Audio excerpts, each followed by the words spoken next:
Hi everyone, welcome back to my channel, and today literally is my 3-month post hair transplant. I'm officially 3 months post my hair transplant, and yeah, has the time gone by quickly? I don't really feel so, but I'm just happy that I'm here. I'm happy that I'm here. So before I get into all of the details, let me quickly just share with you what my hair actually looks like. So as you can see, the rest of it is growing, so thank God for that. Let me just bend down so you can see the top.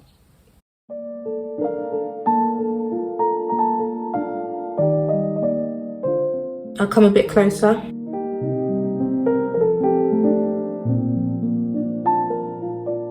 And then let me turn to my right.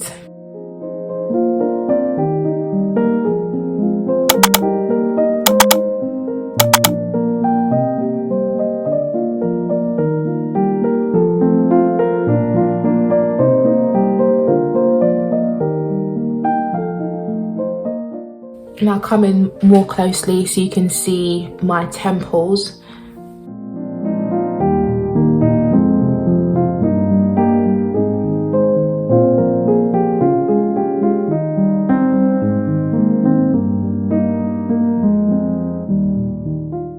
And then let me turn over to my right hand side.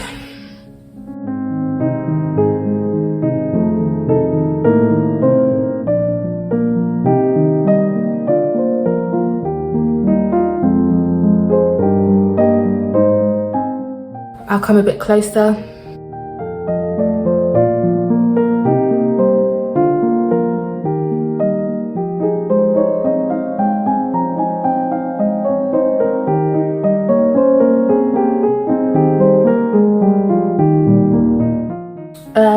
And then let me turn around so you can see the back of my head, which is my donut area.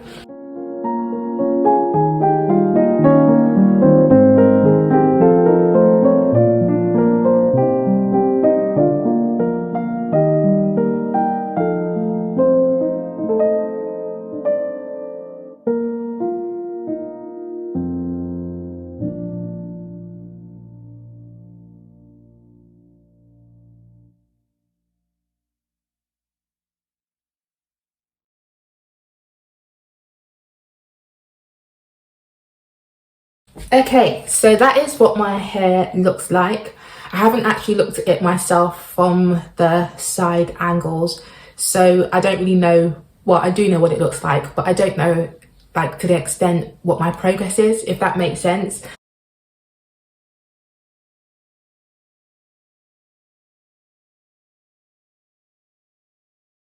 You can definitely see the parts of my hair that haven't been, I guess, manipulated by this hair transplant. They look like full, very dense. And then you can see the parts of my head where it just looks more gappy.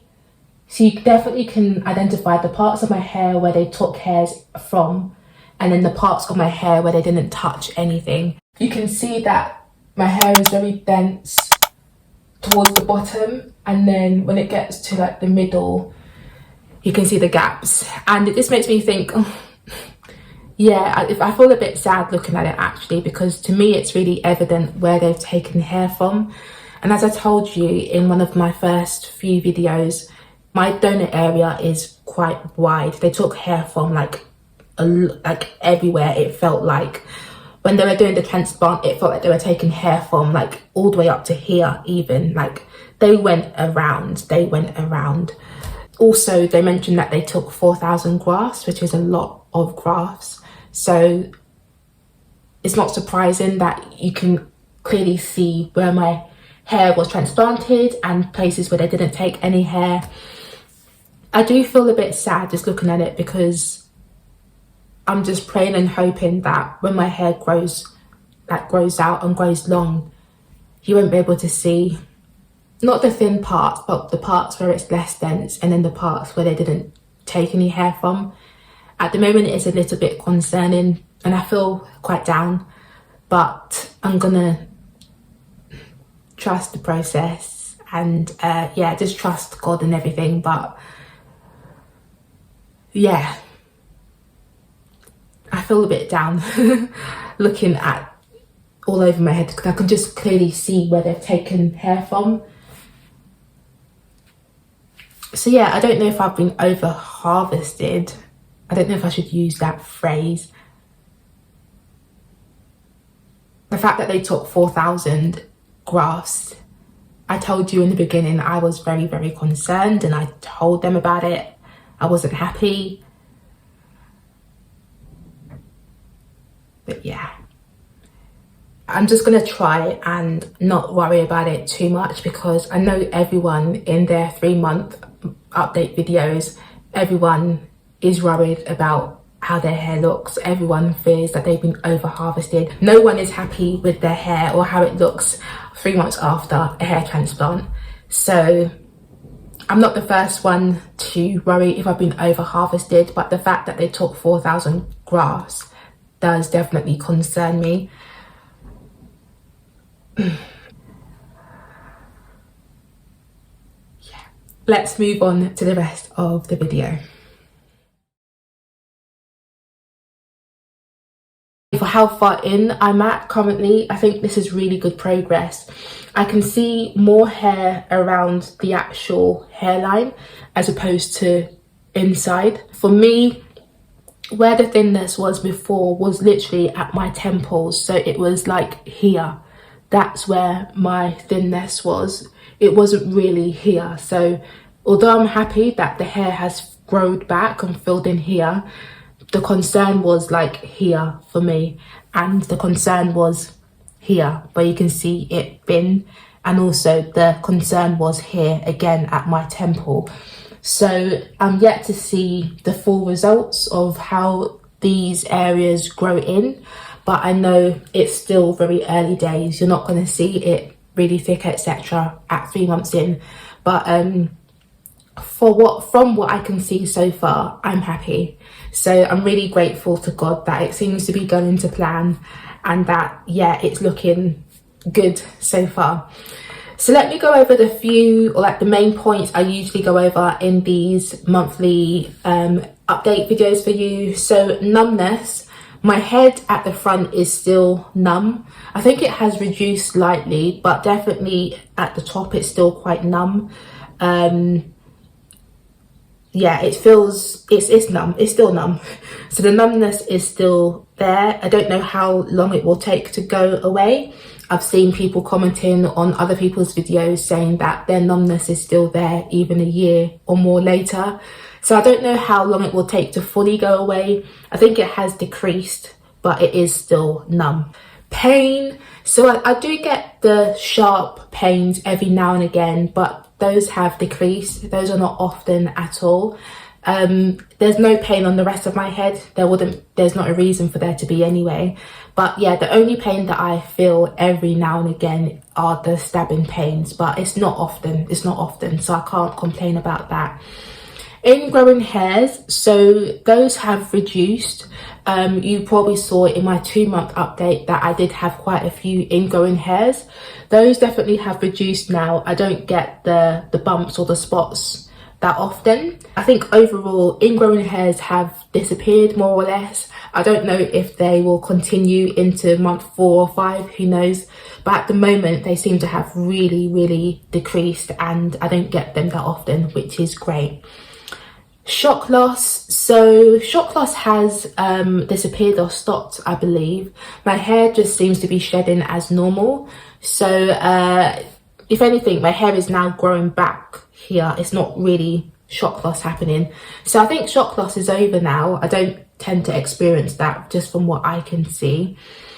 Grey hairs, so you can see that I do have quite a few grey hairs around my hairline. You can see that one. Yeah, I've got quite a few grey hairs.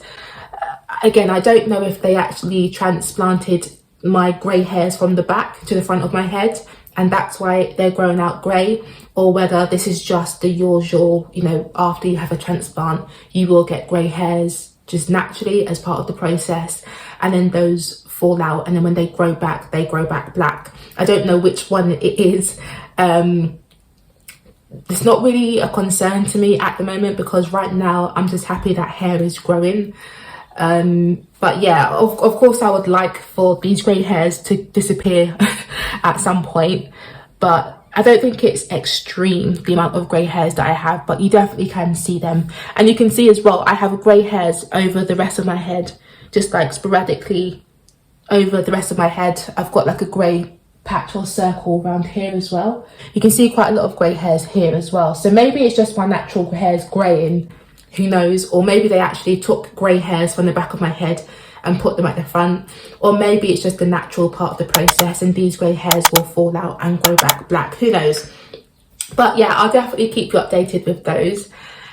Flaky scalp, so my scalp has stopped flaking. I think either it was month 2 or maybe like during the beginning of month 3, I'm not too sure, that I still was experiencing an extremely flaky scalp, but that has subsided. I don't have a flaky scalp anymore at all.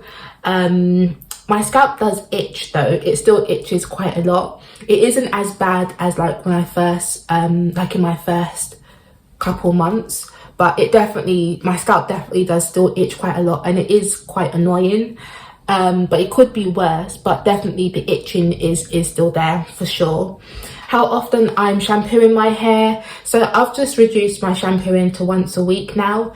I'm still using very gentle water coming out of the shower head. I'm still using the shampoo that they gave me at the clinic. There's still lots of that left. So yeah, that's in terms of shampooing. Covering my hair, so when I go out I cover my hair with a headscarf, and I've shown you in many videos how I cover my hair. So I do cover it when I'm going out. When I'm at home I don't cover my head though, because I want there to be air. I don't want to like prevent air getting to it, you know, circulation, all of that stuff. So as I said before, I work from home mostly. When I'm at home, I'm just like on video calls like this. I feel comfortable with it now. I think it's been a few months, so I've gotten used to how I look without not much hair. But yeah, just when I'm at home on video calls, I'm like this. People can see my head, etc. But when I go out, I definitely cover it. So that's what I've been doing. In terms of how often I go out, it's not often, so I don't end up covering my head a lot. But usually about once a week I end up going out of the house and covering it, unless of course I'm going for short walks, in which case my head won't be covered for that long during the day. Products, so I have started to deep condition my hair, which is definitely some progress since my last update. So I've started to apply deep conditioner to the rest of my hair, and also just very gently on the transplanted area, the recipient area. I do that once a week after shampooing my hair, because I now want to like focus on, you know, just taking care of my hair overall and helping it to flourish and progress. So yeah, I've started using deep conditioners. I use a leave-in conditioner from Cantu, I think it's called. I use that just to try and keep my hair moisturized, and I use that on my hair about twice a week, so not often really. On the recipient area, I'm still only using aloe vera gel to keep that moisturized. I need to be better with that, to be honest. I tend to apply that about once a week because I forget. So I don't really keep the transplanted or the recipient area as moisturized as I should be, I think. I think I can probably do better on that. But yeah, the only thing that I use on literally these areas is aloe vera gel, because the clinic told me that I can use that or a very light natural oil if I wanted to apply something to those areas. But yeah, apart from that, those are the only things that I'm using on my hair at the moment. I'm trying to keep it simple. I've started taking some supplements, so I have been taking them with the like intention of, you know, trying to nourish my body from the inside out. So I've been taking folic acid, like prenatal vitamins, hair, skin and nail vitamins, etc. I don't think the folic acid helps with hair growth. I don't know if it does, but yeah, the hair, skin and nail tablets does of course help with hair growth, etc. So I started taking those tablets about maybe 2 weeks ago. Not every day, I'm not being super consistent with them, but I have started taking them, so that is now part of my healthy hair growth journey. In terms of how I'm sleeping, so I don't know if I mentioned this in my other video, but I bought satin pillowcases from Amazon, and I've been sleeping on that because I want to ensure that I am not causing friction whilst I'm sleeping. So that's a nice smooth surface for my transplanted area to be rubbing against whilst I'm sleeping. And actually I do try to sleep on my back most of the time, so I don't really sleep on the side for my transplanted areas to be rubbing against the pillow. And I'll leave the link to the ones that I bought from Amazon because I bought ones that aren't too expensive and I like them so far. Also, I haven't mentioned this in any of my previous videos, but I think this is important because it does actually impact my hair growth. So I do have a condition, if you want to call it that, and it's called, is it I've got it on my laptop, so it's called Trichotillomania. That's what it's called. And basically it's like a compulsive disorder, I guess, when you just like pull your hair out, you pick it out all the time. So I do pull out my hair all the time. I've tried to not do it as much post my hair transplant because yeah, it's not good. And I was actually quite surprised that they told me at the clinic that I've got a really healthy donor area because I pick out my hair a lot.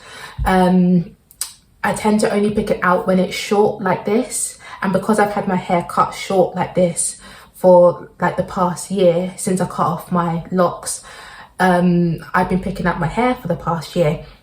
And actually prior to that, I used to pick out my hair when I was small, when I was younger. I actually used to pick out my eyebrows as well and the hairs down below. So I remember actually going to primary school one day with like bald eyebrows, with no eyebrows, because I had literally just picked them out.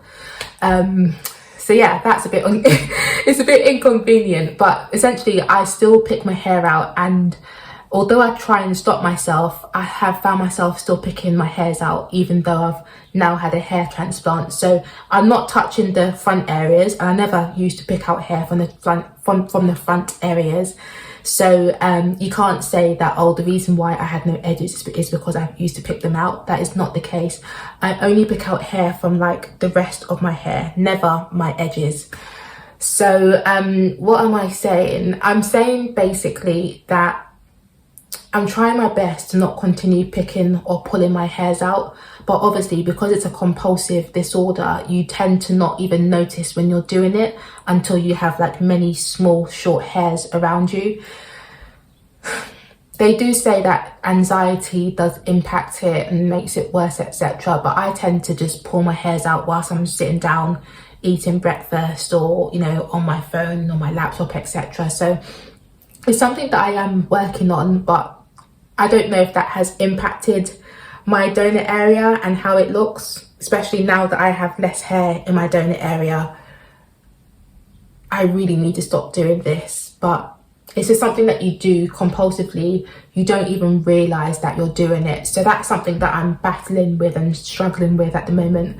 But I thought I'd mention it to you because this hair transplant process is even more difficult for me because I pull my hairs out, and I've just got to be really careful because I don't have as many hairs anymore. So yeah, the few hairs that I do have, I need to keep them intact and look after them. So just wanted to put it out there in case you happen to deal with the same thing. I don't know, and I've just always forgotten to mention it in my previous videos. So there you go. But yeah, overall I am really happy that I got this done. For me, my temples, that was the problem area. Hopefully by God's grace, all of this and all of this will start to fill in maybe around the 6-month mark. So who knows, let's see how things go. So I hope this update was useful. Again, if you have any comments or questions about anything, just leave it below and I will get back to you. If there's anything else that you want me to be covering in these monthly updates, let me know in the comments. And yeah, I just hope that I've covered everything really, so that this is useful for you. So thank you for joining me for this 3-month update. It's just amazing that I'm actually 3 months post this transplant. I got it done on the 30th of March, and today, as of the date that I'm filming this, it is the 30th of June. So yeah, April, May, June. Goodness. So yeah, thank you so much for watching. Subscribe, like, and again, thank you just for joining me on this journey, essentially. Super appreciative of all of you guys. So yeah, I will speak to you soon. Take care and God bless.